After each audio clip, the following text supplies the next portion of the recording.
Donc dans cette deuxième partie, on va finaliser notre bot, on va améliorer notre code et ajouter quelques fonctionnalités. Je vous invite dans un premier temps à modifier votre fichier index.js, à le renommer en index.js.hold, puisqu'on va en créer un tout neuf avec notre gestionnaire de commandes. Alors on peut dans notre index.js déjà copier ceci qui ne bougera pas.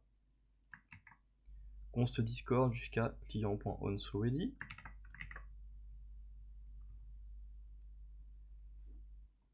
Donc, ce que l'on va faire, c'est qu'on va créer un dossier commands. Et pour chaque commande, on aura un fichier en fait. Par exemple, un fichier ping.js, un fichier server.js et avatar.js. On va déjà les créer. Ping.js, server.js et enfin avatar.js.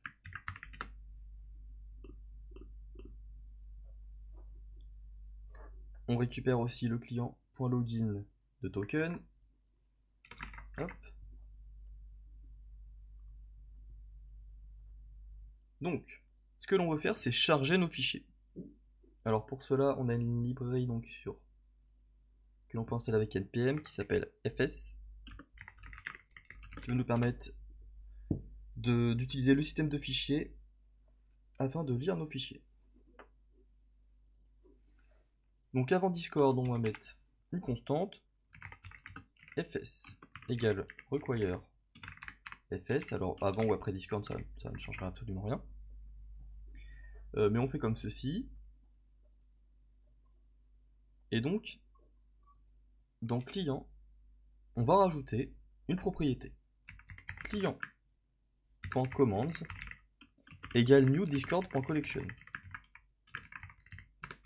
Voilà, donc un objet collection fait par Discord.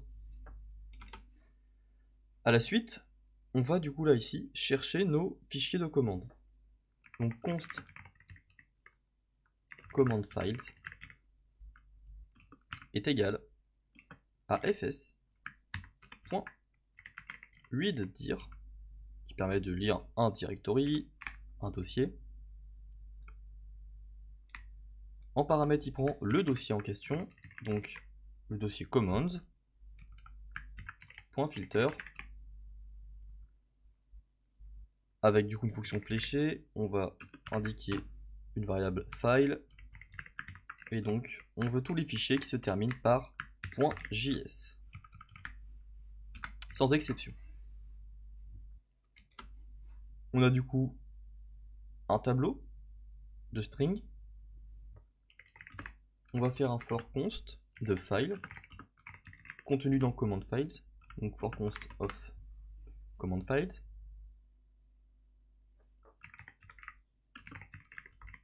Commande, alors comme ceci, const commande est égal à require. On va utiliser nos petites apostrophes là. En appelant le require, on indique du coup à notre fichier index.js qu'il veut tous les fichiers, donc tout le code de fichier dans l'index.js. Comme ça, on va pouvoir utiliser nos commandes. Donc ./commande/ $file, donc le fichier courant. Et on les ajoute à notre collection avec commande.name et la commande en question.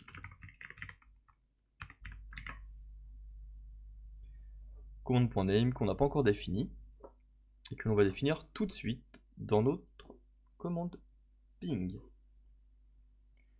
Alors afin de pouvoir exporter ces commandes, il faut utiliser module.export de Node.js égale, et ici on exporte notre module. On va définir des propriétés à notre objet, name, donc le nom de notre commande, ping, On peut, si on veut, rajouter une description pour, lorsque l'on revient plus tard sur notre projet, savoir vraiment ce que fait notre commande. Bon bah ici, c'est juste une test commande en fait. Permet de tester si notre bot fonctionne. Et donc, qu'est-ce que fait notre bot avec execute, qui va prendre en paramètre le message. On ouvre des accolades. Et voilà. Ici, on a ce que va faire notre fonction. Donc on peut retourner dans notre index.js.hold et on copie ceci. Voilà. On a notre fonction ping.js qui est écrite. On retourne dans notre index.js. Et on va récupérer toujours l'événement client.onMessage. Avec notre objet message que l'on récupère, fonction fléchée. On va donc toujours récupérer ceci. Hop. Nos 3 premières lignes. Voilà. Les lignes fondamentales. Premièrement, on va tester, on va vérifier que la commande que l'utilisateur a tapée existe. Donc si elle n'existe pas, ifClient.commands.as, la méthode as qui permet de vérifier si la commande existe dans la collection. Et donc si elle n'existe pas, on retourne rien. Donc on arrête. Sinon, on va utiliser un try catch. Dans notre try, on utilise un client.commands.get command et on utilise le execute que l'on récupère juste ici. Et l'on passe notre message en paramètres et nos arguments. Ici, je ne mets pas l'argument puisqu'on n'a pas besoin d'utiliser l'argument dans la méthode ping. Mais si jamais notre méthode demande un argument, alors on aura juste à ajouter notre argument ici, dans les paramètres. Et dans l'erreur, on va utiliser le console.error. Et on peut même indiquer à l'utilisateur qu'une erreur s'est produite. Message.reply, qui va permettre de répondre à l'utilisateur. Une erreur s'est produite pendant l'exécution de la commande.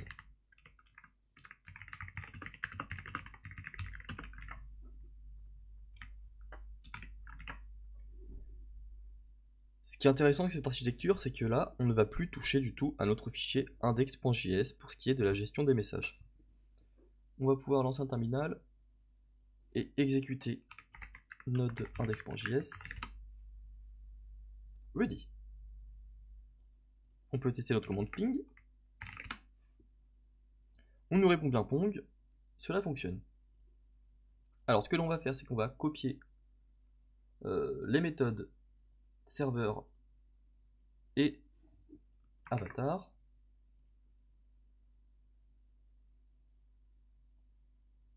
Alors déjà on copie ping, voilà, donc avatar, on va mettre en description display avatar URL, serveur, et ici en description server information.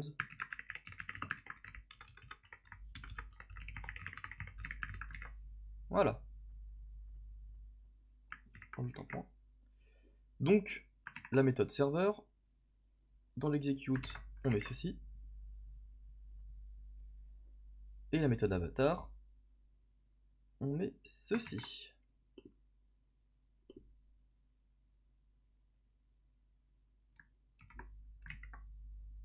Très bien. On va pouvoir relancer notre bot.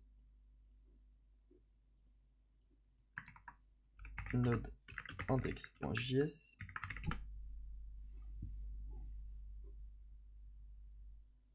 Et tester nos commandes.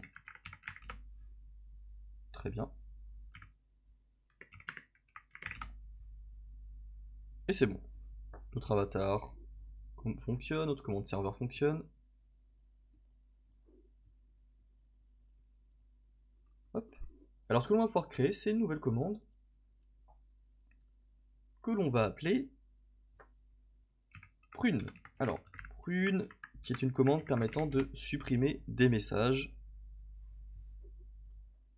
On copie l'architecture de notre objet. Prune. Et cette commande, delete messages. Alors, cette commande va prendre cette fois-ci les arguments passés par l'utilisateur. Donc,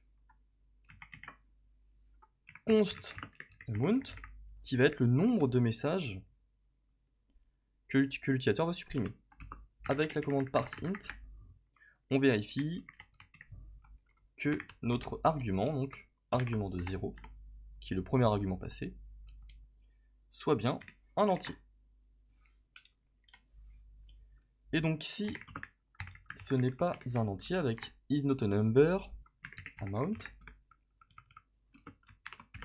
alors on return, on arrête tout et on envoie un message à l'utilisateur.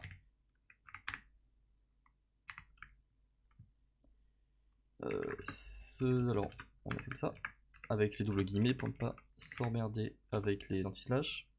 Ce n'est pas un nombre valide.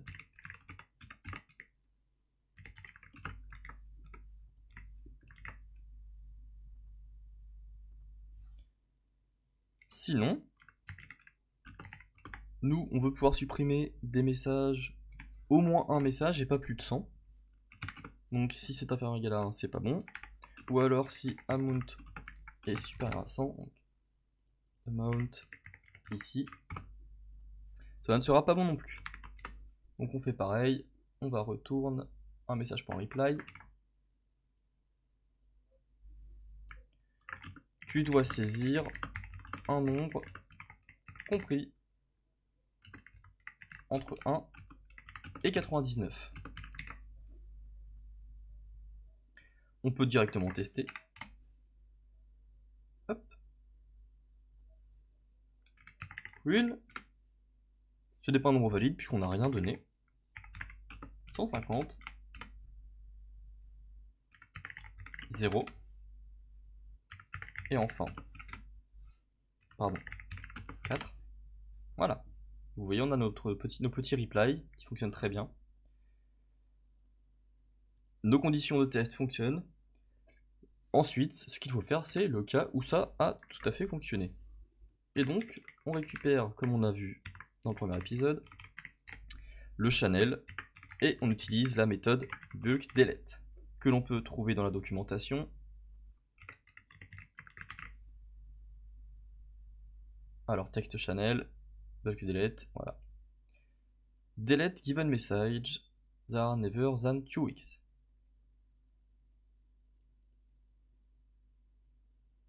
Hop. Le nombre de messages. Et l'on passe notre amount.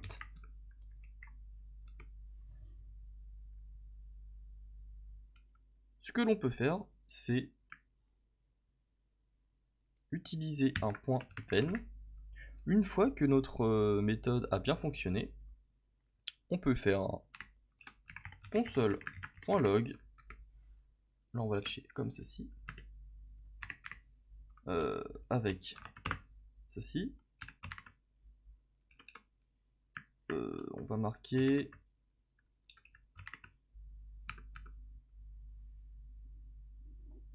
comment on récupère nos petits messages. Alors, .zen size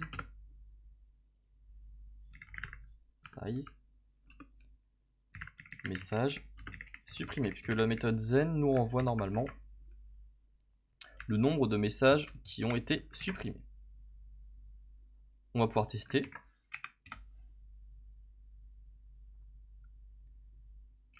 Une 3.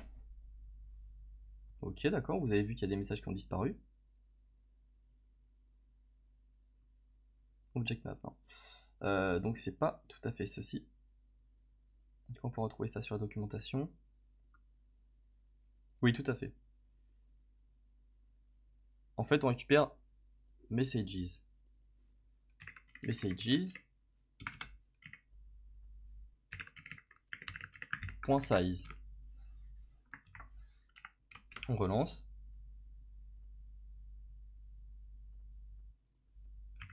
Une, deux.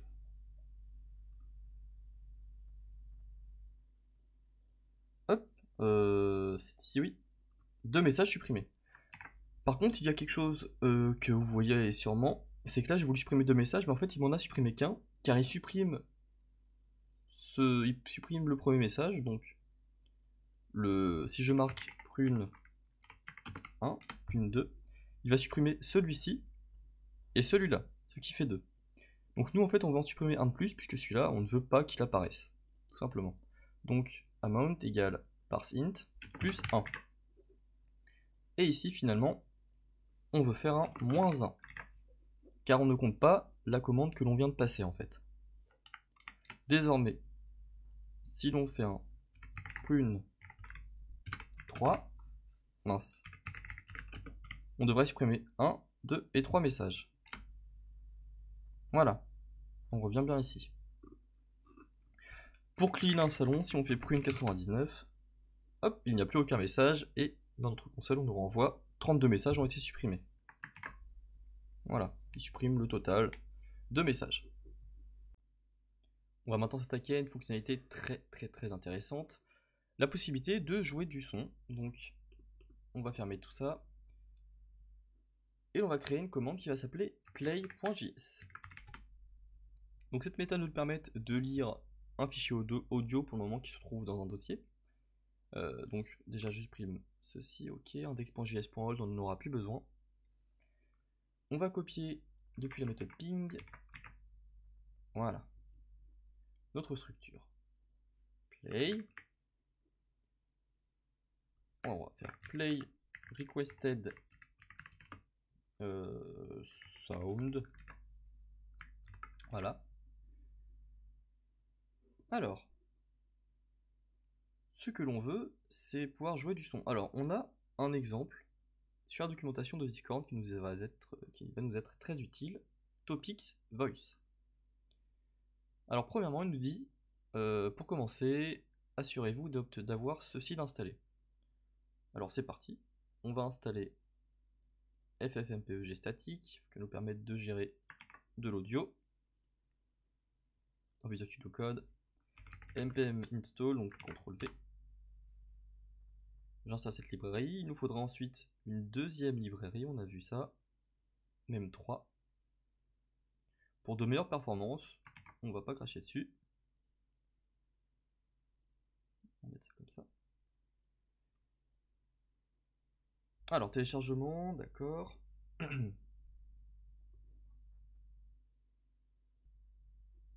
On installe donc ensuite la deuxième librairie, Opus. Et enfin, le Opus Script.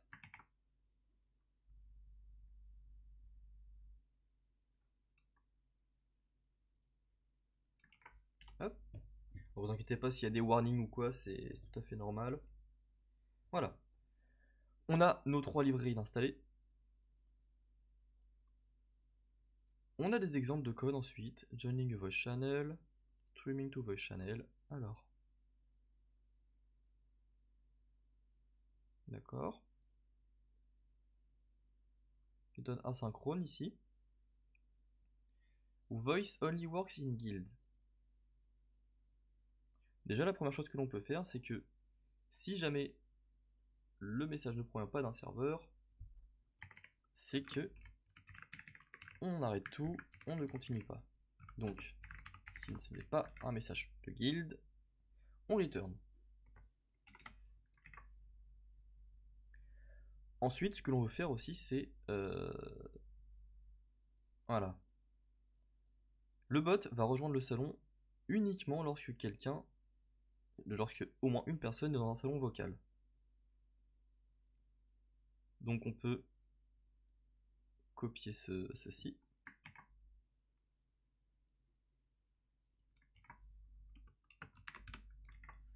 Donc ifMessage.member.voice.channel.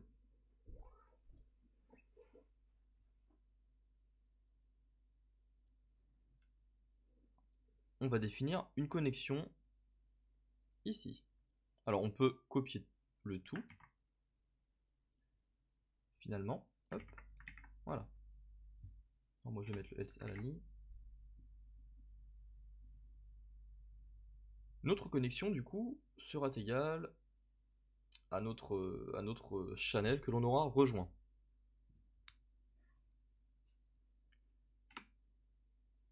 Ensuite,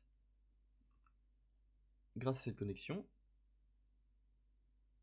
on a la possibilité de créer un dispatcher qui va permettre de gérer l'audio. Nous, on va copier ceci. Ok. Notre dispatcher, du coup, est égal à connection.play. Et moi, je vais tout simplement remplacer ici par tuto.mp3 que je vais aller récupérer. J'ai un petit fichier qui se situe là. Hop, et je le place à la racine. J'ai mon fichier tuto.mp3 du coup qui apparaît. On va pouvoir créer un événement. Donc, un événement sur notre dispatcher. Notre dispatcher qui est un stream dispatcher, et on peut voir sur notre stream dispatcher qu'il y a un événement onStart. Dispatcher.onStart. Qu'est-ce que l'on va faire? On ne prend pas de paramètres. Et on va lui set une activité. Vous savez, lorsque on voit quelqu'un est en train de jouer à quelque chose ou en train d'écouter Spotify, voilà ce que l'on va faire. On va lui assigner, donc grâce au message.client.user.set.activity.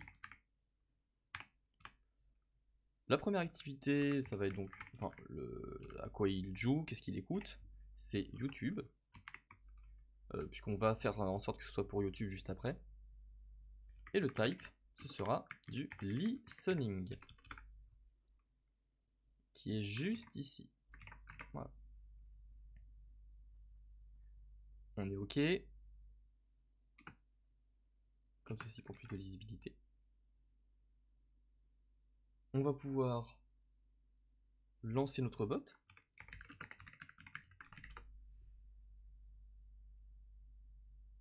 Oui, en effet, on utilise un await et il nous faut rendre notre méthode execute asynchrone. Grâce au mot-clé async juste devant le execute. Très bien. C'est lancé. On va sur Discord. On utilise la méthode play. You need to join the voice channel first. On va dans le salon général. Play.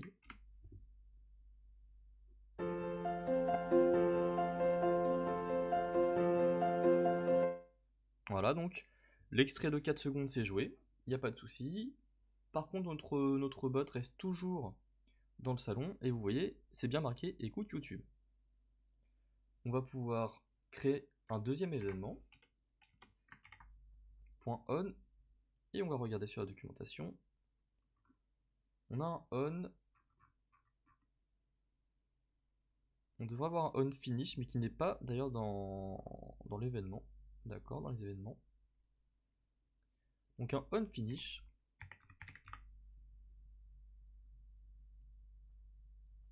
On va terminer, donc on va libérer les ressources de notre dispatcher. On va le supprimer. Et on va faire un message .member.voice.channel.live pour dire que l'on supprime, que l'on quitte le salon.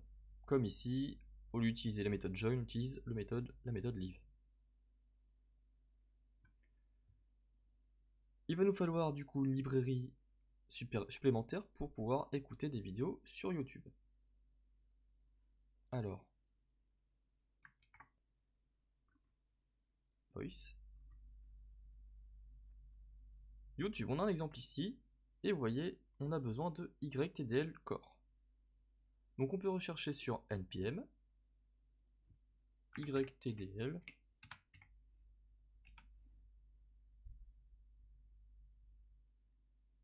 et on a ici YTDL Core.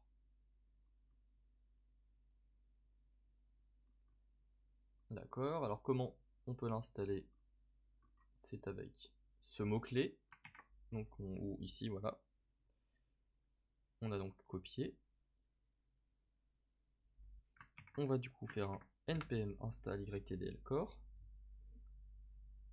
Cette librairie va nous permettre de récupérer un stream pour lire nos fichiers, nos vidéos YouTube, grâce à un lien passé.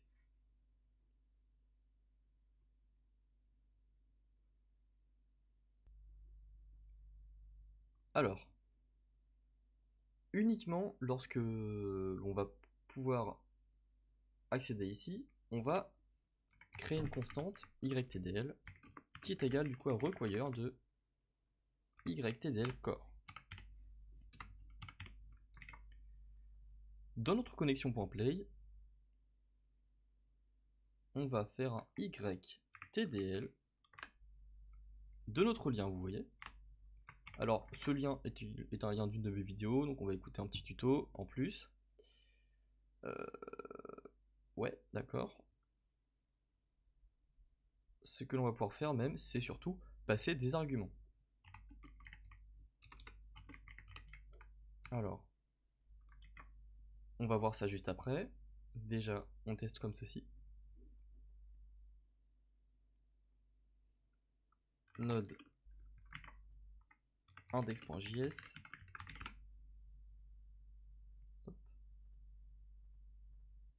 Play.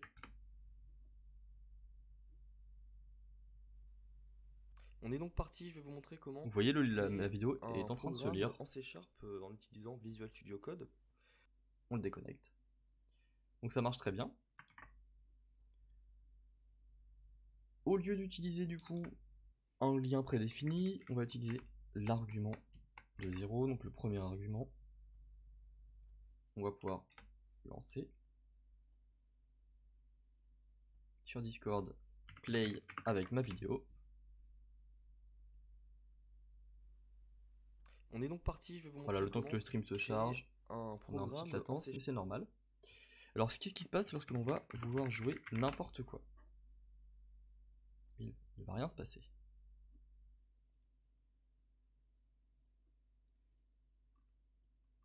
Tout simplement. Donc, il nous faut utiliser la méthode onError, enfin, l'événement onError, pour signaler à l'utilisateur qu'il y a un petit problème lorsque l'on passe une vidéo qui n'existe pas.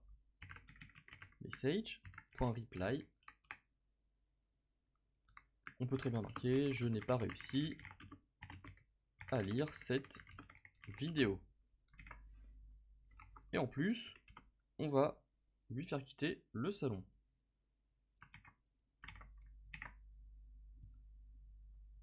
On peut relancer et même faire un dispatcher.destroy.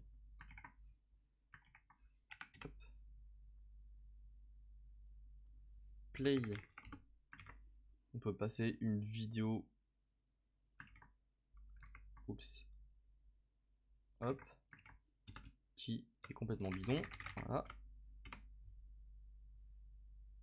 Je n'ai pas réussi à lire cette vidéo. On a bien le message. Notre bot quitte le salon. Il n'y a pas de souci.